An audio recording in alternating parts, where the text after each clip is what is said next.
You know, in the long history of great speeches, there are a few that just resonate. They become part of a nation's soul.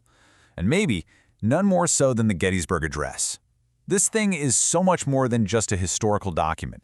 It's pure political poetry, a solemn vow, and really a defining symbol of what America's all about.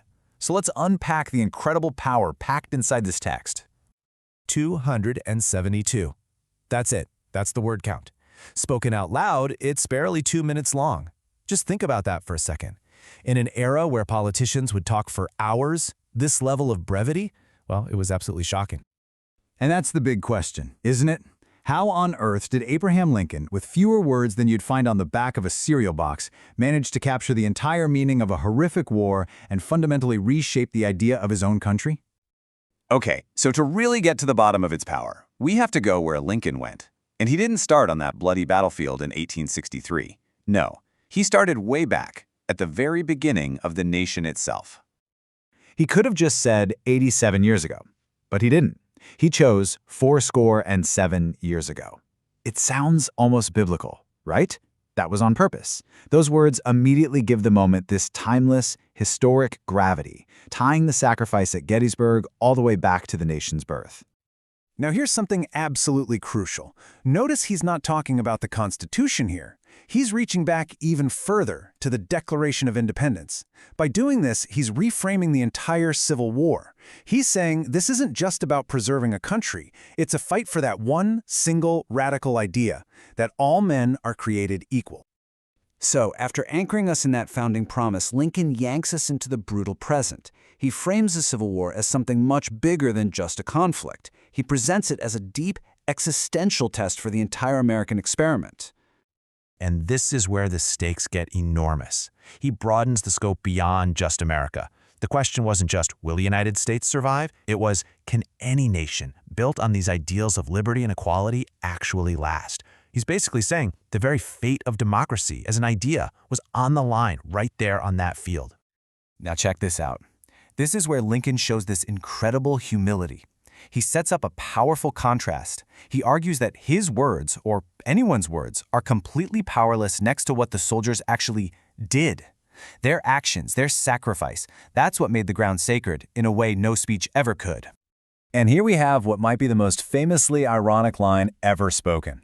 I mean, come on. He says his words will be forgotten, but they've become some of the most remembered words in all of human history.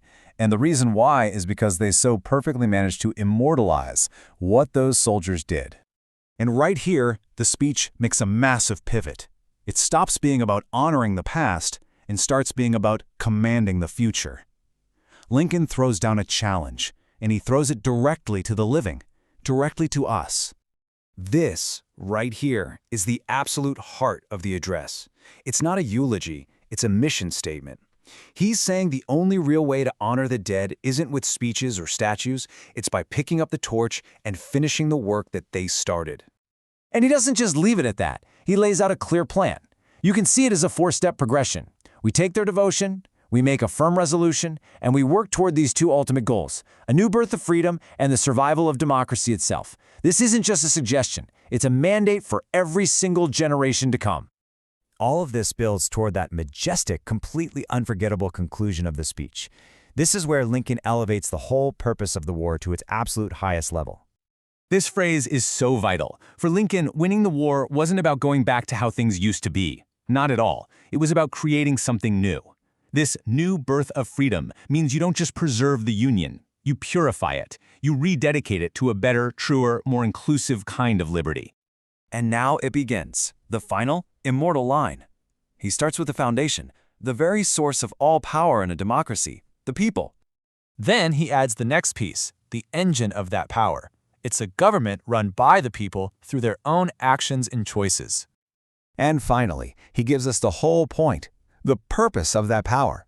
It exists to serve the people themselves, not a monarch, not an elite class, but the citizens. You put it all together, and it is simply the most powerful, concise definition of democracy ever put into words. With this one soaring line, Lincoln declares that the sacrifice at Gettysburg wasn't just to save a country. It was to make sure that this revolutionary idea would survive, not just in America, but as a beacon of hope for the entire world.